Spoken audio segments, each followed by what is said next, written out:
신약성경 야고보서 1장 2절에서 4절까지의 말씀입니다. 신약성경 371쪽 야고보서 1장 2절에서 4절까지의 말씀입니다.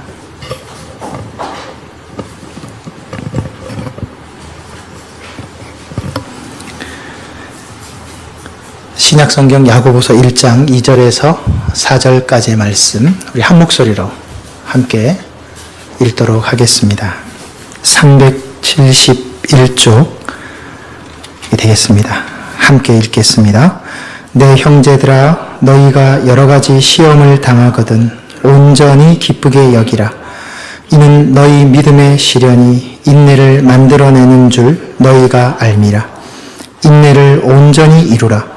이는 너희로 온전하고 구비하여 조금도 부족함이 없게 하려 함이라. 아멘. 여러분 혹시 최성봉이라는 청년을 아십니까? 화면에 보이시죠? 아마 보신 분들도 있으실 것입니다. 지금 90년생이니까 올해 나이 26이 되겠죠. 2011년도인가요? 이 청년에게 전 세계 이목이 집중된 적이 있었습니다.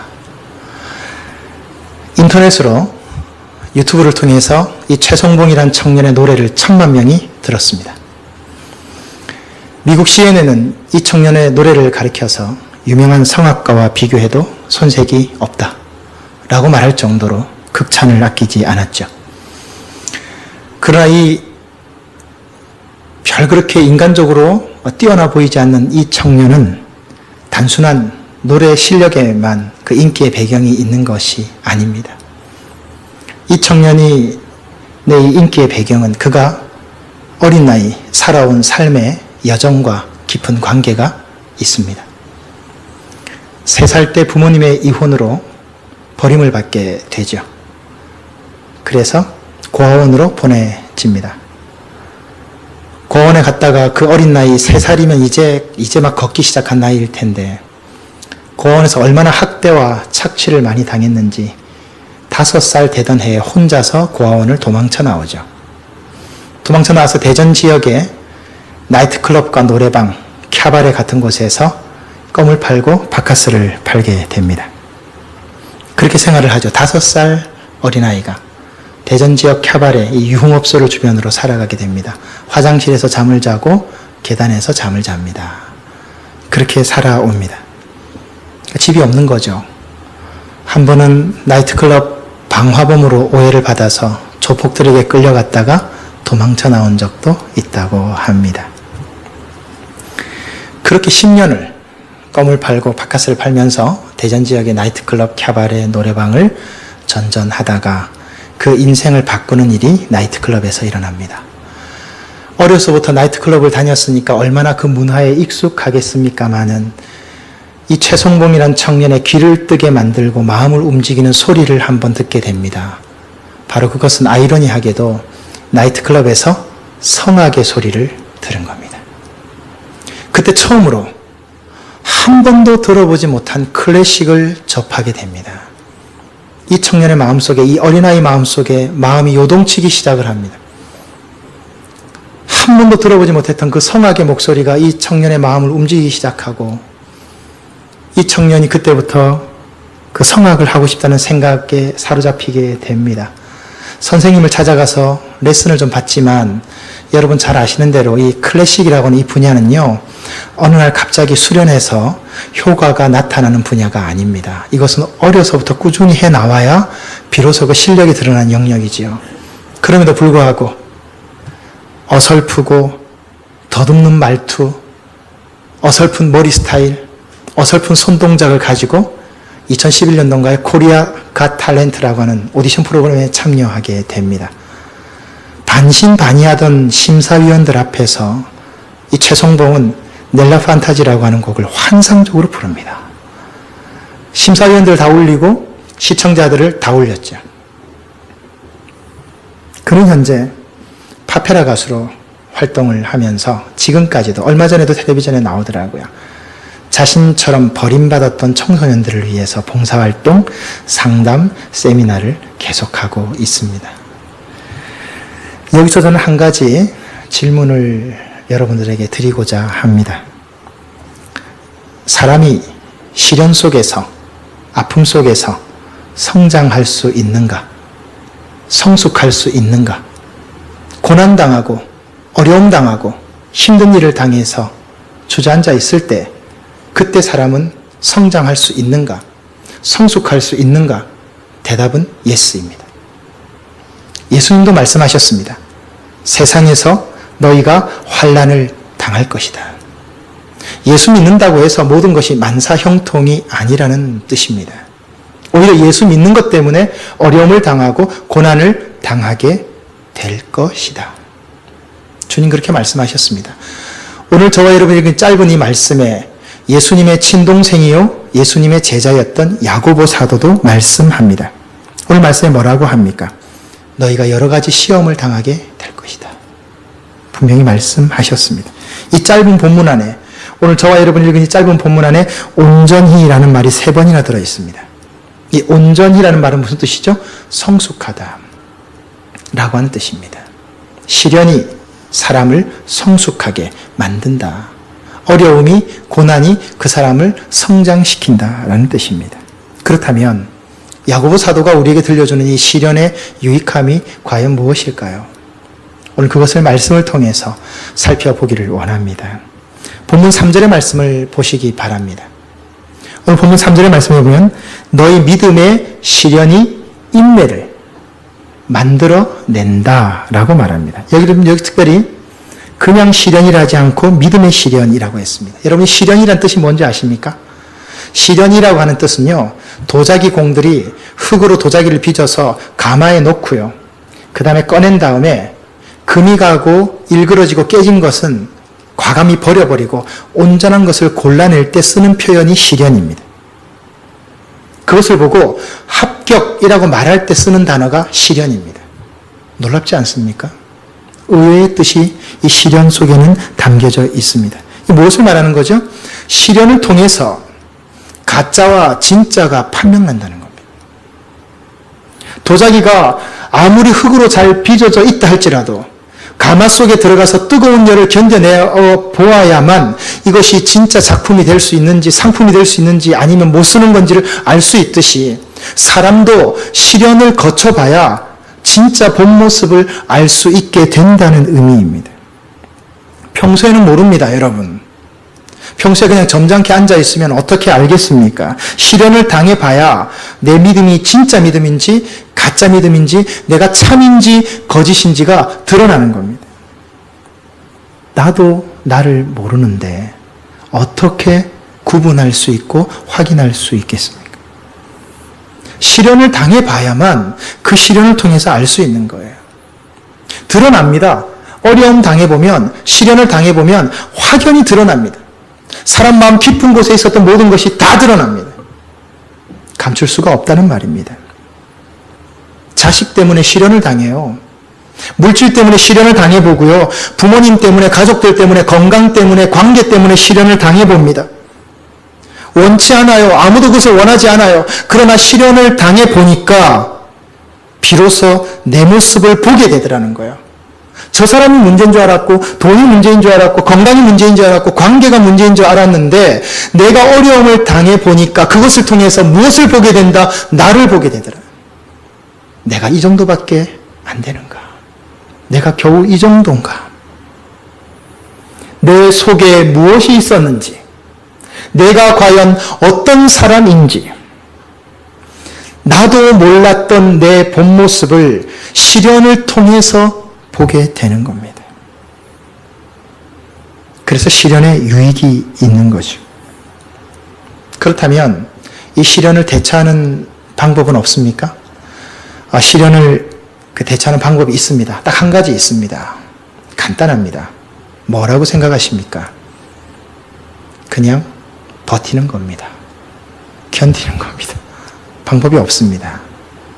시련이 오고 어려움일 때는 방법 없습니다.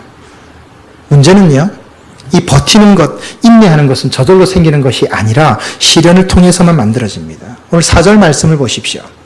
본문 4절에 뭐라고 말씀합니까? 인내를 온전히 이루어라.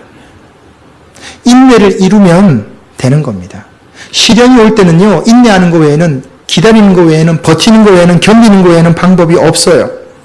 인내를 이루면 온전해집니다. 이 과정을 거치지 않으면 절대로 온전해질 수 없습니다. 어떤 집사님이요, 이 부분 가지고 목사님께 기도 부탁을 했다고 합니다. 목사님, 제가 좀 인내하기를 원합니다. 목사님 기도해 주십시오. 라고 했더니 목사님이 이렇게 기도합니다. 사랑하는 집사님에게 시련을 허락하여 주시옵소서. 집사님이 말합니다. 목사님, 제가 기도 부탁한 건 인내를 위해서 기도 부탁한 거지 시련을 달라고 부탁한 게 아니에요. 목사님 말씀합니다. 집사님, 인내하기를 원한다면 시련을 겪어야 합니다. 시련을 겪지 않고는 절대로 인내할 수 없습니다. 시련이 있어야만 인내가 만들어지는 거죠. 시련 없는 인내는 없는 거예요. 여기에서 우리 하나 생각합니다. 수동적인 인내가 있고 적극적인 인내가 있어요.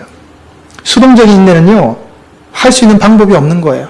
아무것도 할 수 있는 게 없어서 무기력하게 그냥 아무것도 하지 않고 있는 것이 수동적 인내예요. 근데 이것을 성경은 인내라고 말하지 않아요.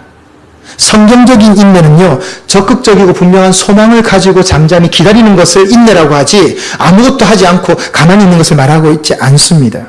그런 의미에서 인내라고 하는 것은 그냥 막연히 기다리는 게 아니에요. 기다림, 인내라고 하는 것은 하나님의 확실한 소망을 믿는 가장 분명한 행동이 인내입니다. 인내의 진정한 모습은 예수님을 통해서 발견할 수 있게 됩니다. 누가복음에 기록된 예수님이 잡히시던 날을 기억하십니까?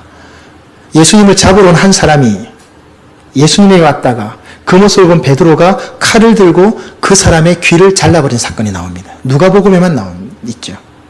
정확하게 자세히 표현되어 있습니다. 베드로가 칼을 들고 예수님 잡으러 온 사람의 귀를 내리쳐서 귀를 잘라버렸어요. 그때 예수님 어떻게 하셨습니까?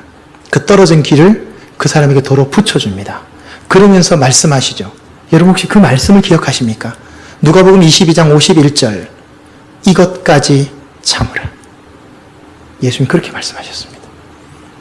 여러분, 묵상하고 또 묵상하고 기억하고 또 기억하고 되새기고 또 되새겨야 될 게 바로 이겁니다.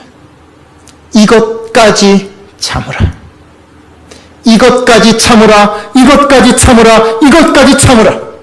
또 묵상하고 또 반복하고 또 반복하고 또 반복하는 겁니다. 왜? 그게 참 인내의 모습이요, 그게 진정한 사랑이기 때문입니다. 정말 어려운 말씀입니다. 고린도전서 13장을 사랑장이라고 그러죠. 여러분 너무나 잘 아시죠? 그 사랑의 첫 모습이 어떻게 시작됩니까? 사랑은 오래 참고, 그리고 사랑의 마지막 모습이 뭐라고 나옵니까? 모든 것을 믿으며 모든 것을 바라며 모든 것을 견디느니라. 아까 장로님이 제 설교를 대신 하셨어요. 제가 뒤에서 기도 들으면서 그 생각을 했습니다. 사랑은요, 인내라고 하는 것은 기다리는 건데 오래 참음으로 시작해서 모든 것을 견디는 거로 끝나는 거예요. 그게 사랑이에요. 그게 인내예요. 흥분되는 마음, 들뜨는 마음, 설레임, 두근거리는 거, 그건 사랑이 아니에요. 그건 감정이죠. 사랑은 뭡니까? 기다리고 기다리고 또 기다리고 또 기다리는 거예요. 참고 또 견디고 또 참는 거예요. 여러분 자식들 사랑하시죠? 자녀들 사랑하시죠?